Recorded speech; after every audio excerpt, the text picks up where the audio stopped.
विद्यार्थियों के साथ मिलकर नए नए विषयों पर यह संवाद हर रविवार को नियमित रूप से चलता आ रहा है। ऐसी स्थिति में जब महिला आरक्षण का मुद्दा संसद में गूंजा और हर तरफ उसकी बात हो रही है, तो मैं इस चर्चा को आरंभ करना चाहता हूँ एक पुस्तक के दर्शन के साथ। मेरे हाथ में पुस्तक है मैं मलाला हूँ, और इस चर्चा में मेरे साथ श्री गोविंद गुरु राजकीय स्नातकोत्तर महाविद्यालय की दर्शन शास्त्र की प्रोफेसर डॉक्टर अंजना रानी भी मौजूद है। महिला आरक्षण का मुद्दा जितना अभी जोर शोर से उठाया गया है, उस पर जब हम विचार करें तो इस बात को हमें सोचना होगा कि यह एक अभी राजनीतिक मुद्दा है। महिलाओं की स्थिति को बिना सामाजिक रूप से जाने हुए और बिना आध्यात्मिक दृष्टिकोण से देखे हुए जब हम राजनीतिक दृष्टिकोण से ही सिर्फ उस पर विचार करेंगे तो उस विषय के साथ हम न्याय नहीं कर पाएंगे। महिलाओं को आरक्षण मिलना चाहिए, इसके पक्ष में सभी कोई हैं, लेकिन हमारी सामाजिक स्थिति जो है और हमारे भारतीय संस्कृति का जो दृष्टिकोण है उसको भी हमें समझना होगा, ताकि महिलाओं की स्थिति में सचमुच में व्यापक परिवर्तन हो। आखिर महिला आरक्षण का मुद्दा इतनी जोर शोर से क्यों उछाला जा रहा है? क्योंकि महिलाओं की सशक्तिकरण की दिशा में यह बढ़ाया गया महत्वपूर्ण कदम होगा। लेकिन हमें यह भी ध्यान रखना होगा कि कुछ देश हैं जहां पर महिलाएं 60% तक हैं संसद में, फिर भी वहां पर महिलाओं की स्थिति अच्छी नहीं। तो यह विचार करना होगा कि कहीं यह सिर्फ प्रदर्शनात्मक स्थिति नहीं रह जाए, हमें दर्शन में गहराई से जाना होगा। तो जब कभी भी हम दर्शन में गहराई से जाते हैं तो भारतीय संस्कृति की एक कल्पना हम सभी के ध्यान में आती है, जहां पर अर्धनारीश्वर रूप में आधे भाग में शिव और आधे भाग में पार्वती। यह बात समझनी है कि हम सभी के निर्माण में माँ और बाप दोनों का योगदान रहता है, दोनों के अंश रहते हैं।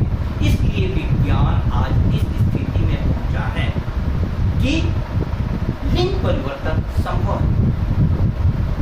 अब दोनों में, नर और नारी दोनों में चेतना है, और वह चेतना न स्त्रीलिंग होती है न पुल्लिंग होती है।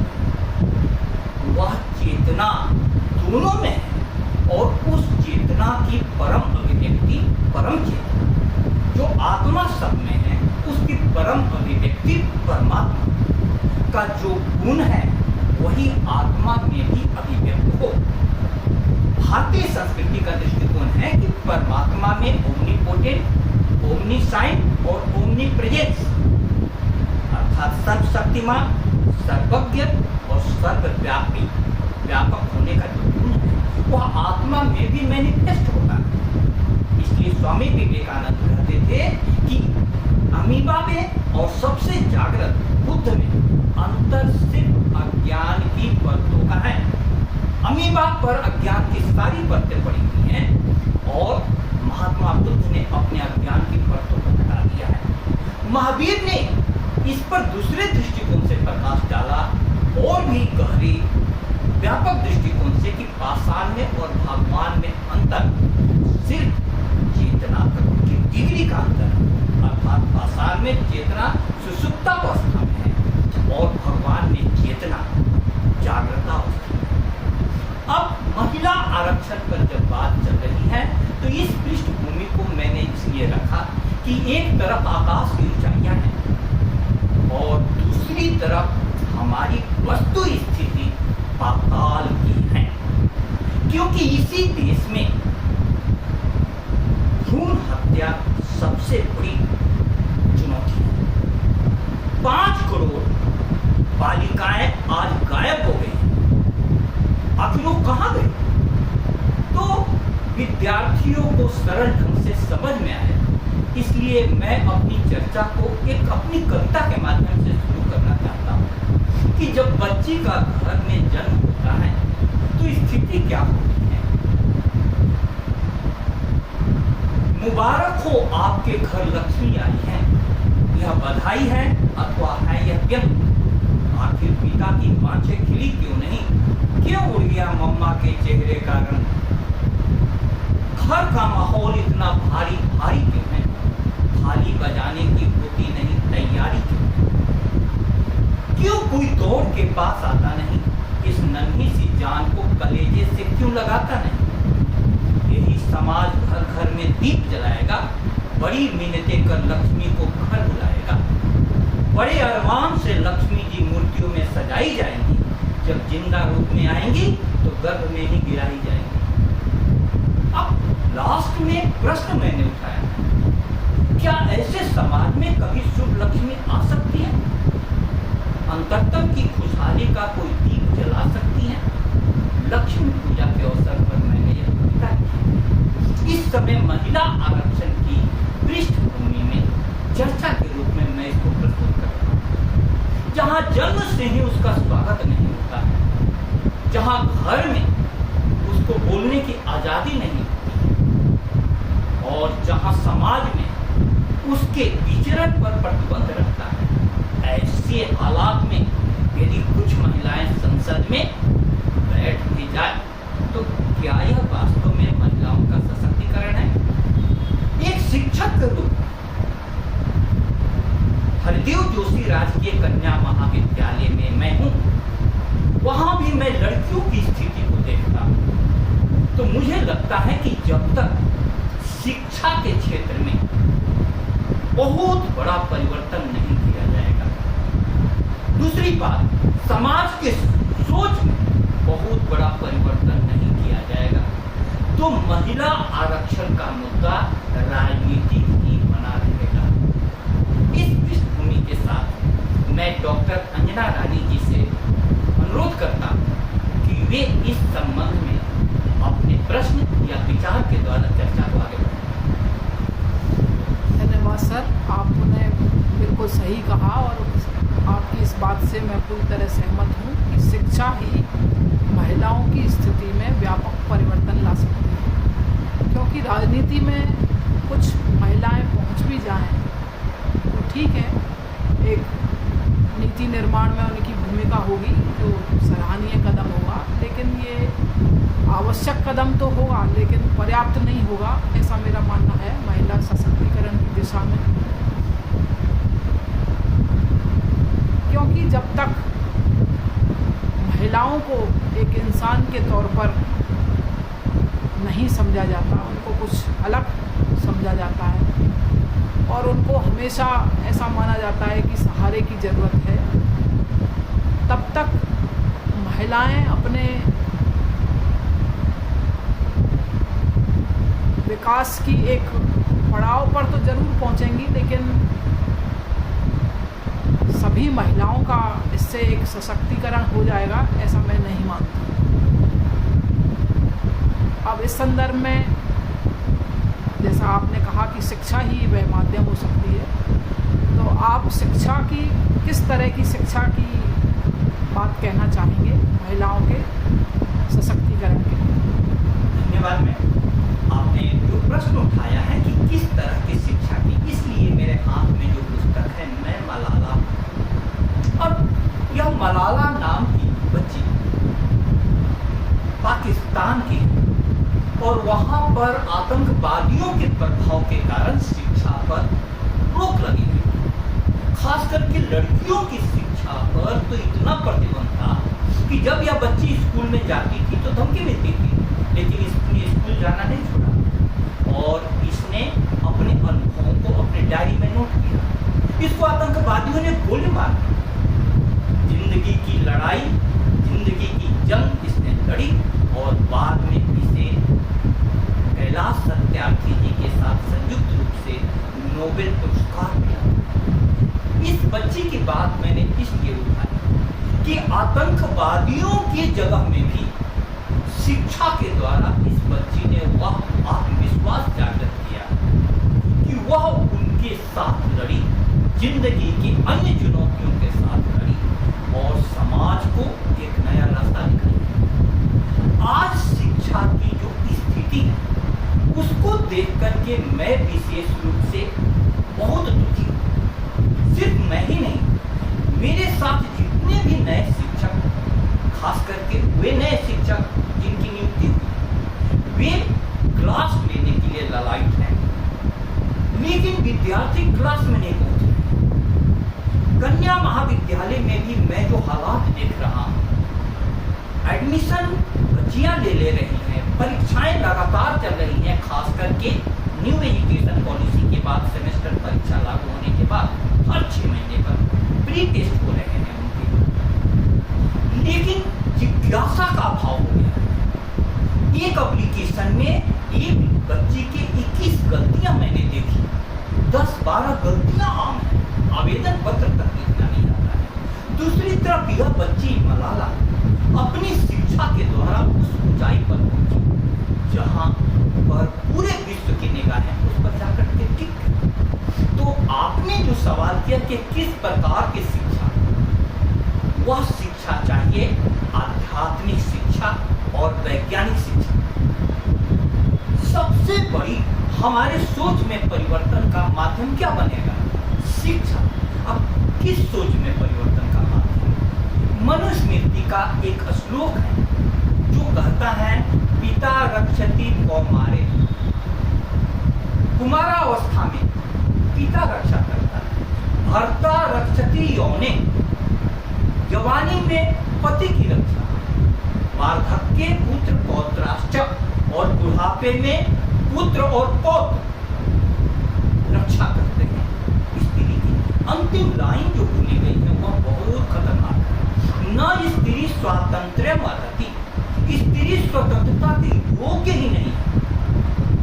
अब इस पंक्ति को मैं स्वीकार नहीं कर पाता, क्योंकि आत्मा नर में भी है, नारी में, और आत्मा परम स्वतंत्रता चाहती है, स्वतंत्रता के आकाश में उड़ना चाहती है, और वे पर परमात्मा ने दोनों को दिए हैं उड़ने के लिए। लेकिन उन परों को एक तरफ मजबूत किया जाता है, खास करके लड़कों के साथ, और दूसरी तरफ लड़कियों के परों को काट दिया जाता है। सवाल है वह शिक्षा जो उन परों को मजबूत करे। बहुत प्यारा शेर है, परों में शक्ति हो तो नाप लो उपलब्ध नवसारा, उड़ानों के लिए पंछी गगन मांगा नहीं करते, जिसे मन प्राण से चाहा निमंत्रण के बिना उसके, सपन तो पूर्व खुद आते नयन मांगा नहीं करते। जिसने कर लिया स्वीकार पश्चाताप में जलना, सुलगते आप भीतर से अगर मांगा नहीं करते। इस समाज को सुलगना होगा। मैं ऐसी शिक्षा चाहता हूं कि परों में शक्ति लड़कों को भी दे, लड़कियों को भी दे, तभी बहुत बड़ी क्रांति हो सकती है। यस मैडम, इस पर आप अपना विचार दें, प्रश्न उठाएं।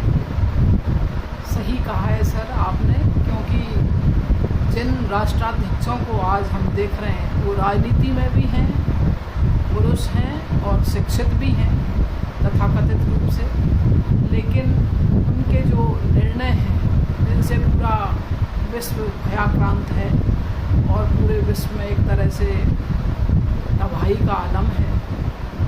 तो इसीलिए इस पर गौर करना बहुत ज़रूरी है कि शिक्षा किस तरह की शिक्षा, चाहे वो स्त्री हो चाहे पुरुष हो।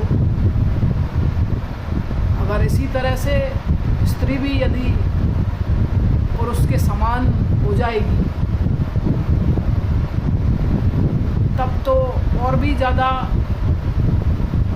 निराशा की स्थिति पैदा हो जाएगी, क्योंकि अभी तक तो ये है कि स्त्रियां यदि कमान संभालेंगी तो तो हो सकता है विश्व का परिदृश्य कुछ बदले, लेकिन यदि यही शिक्षा रही और इसी तरह से हम आगे बढ़े तो आज तो स्थिति कुछ संतोषजनक नहीं है। ऐसा धन्यवाद मैडम। आपने जो मुद्दा उठाया है वो बहुत विचारणीय मुद्दा है। विद्यार्थियों को सरल ढंग से समझना होगा इस मुद्दे को। कुछ गुण नैसर्गिक रूप से प्रकृति ने नर और नारी में अलग अलग हैं। जैसे मस्कुलर पावर नर में ज्यादा होता है, लेकिन इमोशनल पावर नारी में ज्यादा होता है। यह सिर्फ महिला सशक्तिकरण का मसला, महिला आरक्षण का मुद्दा, संवेदनशीलता और संवादशीलता बढ़ाने का मुद्दा है। सिर्फ महिला आरक्षण का मुद्दा नहीं है। जहां भी घर में बच्ची होती हैं, लड़कियां होती हैं, नारी होती हैं, उस घर में एक दूसरे प्रकार का गरिमा और वातावरण होता है। और वही संवेदनशीलता किसी भी स्त्री को पूर्ण बनाती है मां के रूप में। हमारी संस्कृति ने इस प्रकार से देखा है। और वही यदि संसद में पहुंचेंगी, सशक्त होगी, तो संवेदनशीलता बढ़नी चाहिए। लेकिन सिर्फ प्रदर्शन के रूप में हम संसदों में सशक्त घरों के महिलाओं को ही बिठा देंगे तो ग्रास रूट लेवल से नीचे से बढ़ करके महिलाएं यदि वहां नहीं पहुंचेंगी तो बस तो स्थिति में परिवर्तन ही होगा। पंचायतों में भी महिला आरक्षण लागू किया गया, लेकिन हम लोग सरपंच पति का कंसेप्ट सुनते हैं। इसी प्रकार से महिलाओं को ढाल बना करके आगे बढ़ाया जा रहा है। तो यह शिक्षा के लिए बहुत सोचने विषय होगा। हाँ, इतना जरूर मैं चाहूंगा कि नारी की अपनी कुछ विशेष क्वालिटी होती है और नर की भी अपनी कुछ विशेष क्वालिटी होती है। नारी में संवेदनशीलता यदि प्राकृतिक रूप से ज्यादा है और नर में संघर्षशीलता प्राकृतिक रूप से ज्यादा है, तो यह बात है एक दूसरे से परस्पर सीखने की, क्योंकि एक दूसरा है नर और नारी का परिपूरक होना, कंप्लीमेंट होना। जिस समाज में लड़कियां की भ्रूण हत्या कर दी जाती है, उनको घरों में बोलने नहीं दिया जाता हो, घर से बाहर स्कूलों तक पहुंचने नहीं दिया जाता हो, स्कूल भी चली जाती हैं, तो लड़कों की अपेक्षा लड़कियों का ड्रॉप आउट रेट बहुत ज्यादा है। तो जब तक समाज की सोच में परिवर्तन नहीं होगा और शिक्षा पर सबसे ज्यादा ध्यान नहीं दिया जाएगा, तब तक हमारी आम महिलाएं सशक्त नहीं हो सकती। और शिक्षा आपको आत्मशक्ति से परिचित कराती है। इस संदर्भ में आप अपने अनुभव या अपने विचार देंगे।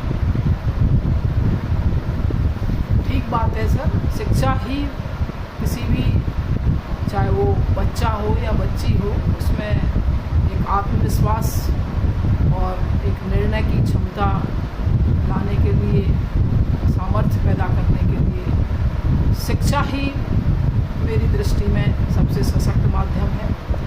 राजनीति या किसी और क्षेत्र में पहुंचना एक बात हो सकती है, वो उनकी चॉइस का सवाल है, उनकी रुचि का सवाल है। जहाँ वो देखती हैं कि ये हमारे लिए अनुकूल क्षेत्र होगा, आरक्षण देकर या किसी विशेष क्षेत्र में पहुंचाने से ये तो एक राजनीतिक कदम तो है ही। मैं कोई इसको महिलाओं के लिए, उनके लिए बहुत सोच रखने वाले लोग ये एक कदम उठा रहे हैं, ऐसा मैं नहीं मानती हूँ। ये जो कदम उठाया जा रहा है, ये राजनीति के द्वारा ही उठाया जा रहा है। पूरी तरीके से इसमें राजनीति हावी है।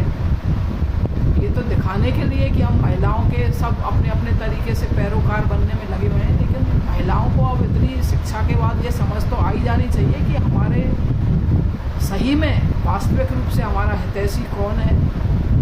ये बात महिलाओं को बहुत अच्छी तरह से समझ में आ चुकी है और मेरी दृष्टि में शिक्षा ही सबसे सशक्त माध्यम हो सकता है। शिक्षक संस्थान में हमारे साथ जो महिलाएं काम कर रही हैं, उनको मैं देखता तो मेरा अनुभव रहता है कि वे वे घर की जिम्मेदारी भी पूरी तरह से निर्वाह कर रही हैं और ऑफिस की भी जिम्मेदारी का पूरा निर्वाह कर रही हैं। अब उन पर दोहरी भूमिका में अपने आप को साबित करने की चुनौती आ गई। इसलिए समाज को और ज्यादा संवेदनशील होना पड़ेगा और इस बात को समझना पड़ेगा, क्योंकि घर में उनके काम नहीं घटे और ऑफिस में उनकी प्रतियोगिता उनके साथ हो गई जिनकी पूरी जिम्मेवारी बाहर की होती है। तो महिलाओं के साथ महिला आरक्षण पर जब बात चल रही है, तो यह दोहरी बढ़ती जिम्मेदारियों के बीच महिलाओं का व्यक्तित्व कैसे संवेदनशील बना रहे, संवादशील बना रहे, यह भी हमें सोचना, क्योंकि फिर वही बात आ गई शिक्षा की कि जब तक आध्यात्मिक शिक्षा का मतलब क्या हुआ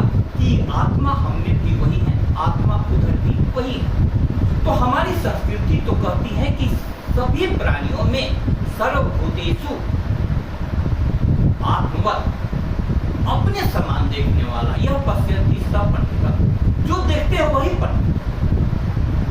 तो अपने समान देखना यह तो मेरी तरफ से होना चाहिए, पुरुषों की तरफ से होना चाहिए और नारियों की भी तरफ से यह होना चाहिए एक भाव, मित्रता का भाव।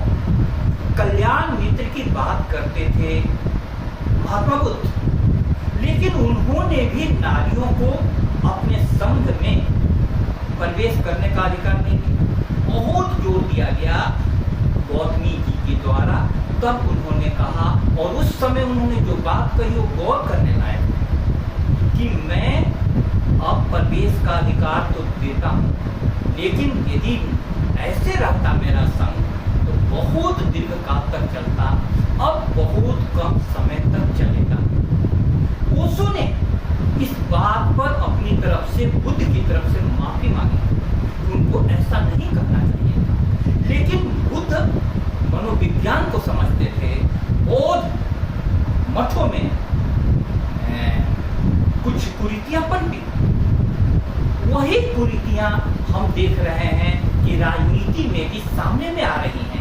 एपस्टीन फाइल का मामला और क्या है, औरतों को माध्यम बनाया जा रहा है। तो हम जब तक सोच में परिवर्तन नहीं करेंगे, मेरा तो कहना है कि आध्यात्मिक और वैज्ञानिक शिक्षा का मेरा मतलब इतना ही है कि नारी के इस भव्य भाव का साभिलाषभाषी हूं मैं, उसे नरों में भी पाने का उत्सुक अभिलाषी हूं मैं। तो यह नारी में भी कोई अच्छा गुण है, नर को सीखने का प्रयास करना चाहिए।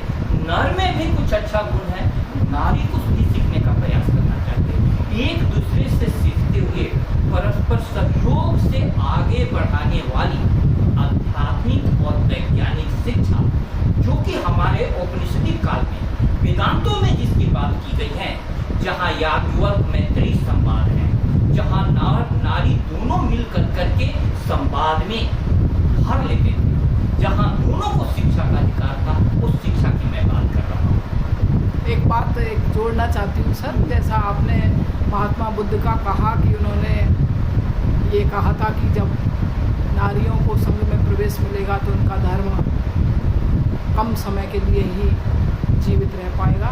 मुझे लगता है कि महात्मा बुद्ध ने ये बात इस रूप में प्रचलित है कि नारियों के लिए कही है, जबकि उन्होंने नरों के, मेरी दृष्टि में, मेरी समझ में नरों के मनोविज्ञान को समझते हुए ये बात कही है, ऐसा मेरा मानना है। हाँ, मैं आपके इस विचार से सहमत हूँ कि नर के मनोविज्ञान को समझते हुए उन्होंने ये बात कही।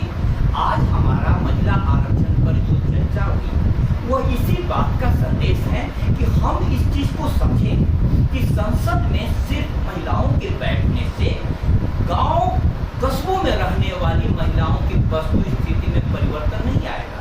लेकिन यदि हमने शिक्षा में आमूलचूल परिवर्तन किया तो नीचे से उठ करके अपनी शक्ति की पहचान करते हुए जो महिला आगे बढ़ेगी वो संसद में जाएंगी तो सही में जन प्रतिनिधि की भूमिका निभाएंगी। बहुत बहुत धन्यवाद। धन्यवाद।